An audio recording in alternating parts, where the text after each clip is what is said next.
Hello, nandito na ako. So, bibigyan ko na kayo ng update. Ito na yung venue. Ito yung entrance. Yan.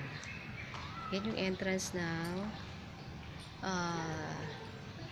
dito sa events place sa Garden Vista. Ayan. Yan. Okay.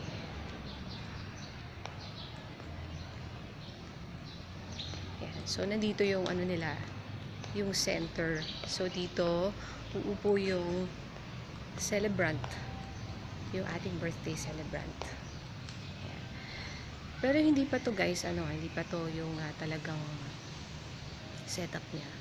Pinapakita ko lang ngayon habang wala pang tao, wala pang may event. Ito, meron silang bar dito. Yan. Okay. Tapos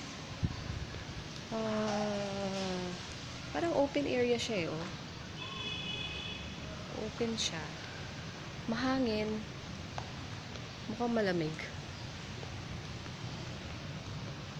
Tapos, ito yung hagdanan papunta sa kanilang hotel. Yan. I think dito manggagaling dapat yung celebrant eh. Kaya lang parang ang layo, di ba? Tapos, pagkababa niya, didiretso siya sa kanyang upuan sa gitna. Malayo-layo ng konti, pero tingnan natin kung paano yung setup nito. So, maluwag naman yung space. Parang, according dun sa napagtanungan namin kanina, 400 ang maximum capacity. So, I think di naman siguro aabot sa ganon ay. Ewan ko lang Yan. So, sa mga gilid niya, may mga swing. Swing.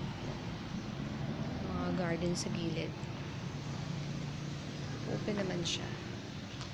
So, yung mga mag-yosi-yosi dyan, masaya kayo. Yan. Mukhang okay naman.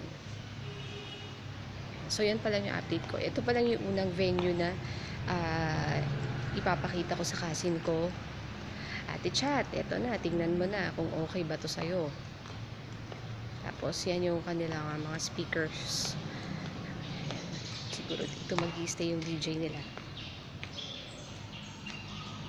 So, dito, malamang, dito magpe-perform sa harapan yung mga singers and dancers natin dyan. Kung sakali. Yan. So, meron silang mga parang aircon yata to. Ano ba to? Yan. Tingnan natin.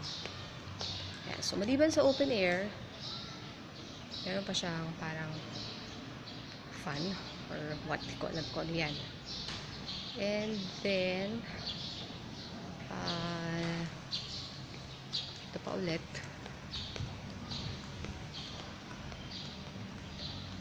Yan.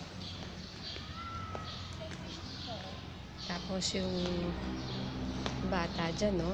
Tinitingnan na may mga fish daw. May mga fish. Oo nga naman. Oo nga, meron siyang fish, oh. Ayan, oh. Meron pa dun sa kabila. Oo, doon sa may kabila. Sa may gitna. Dito. Okay. Pakita daw natin yung mga fish. Kasi yung batang to, mahilig sa fish. Sige, pakita natin. Ayun o, pag lumalapit ka, lumalapit din siya lalo. Yeah. Ayun o, diba? Oo nga. Meron. Ayan o. Galing ah. So, okay. Sige. Balik na ako doon sa front desk nila. Tanungin ko kung paano yung setup. Kung ano yung gusto kong mangyari. Balikan ko kayo ulit mamaya guys ha. Sandali lang.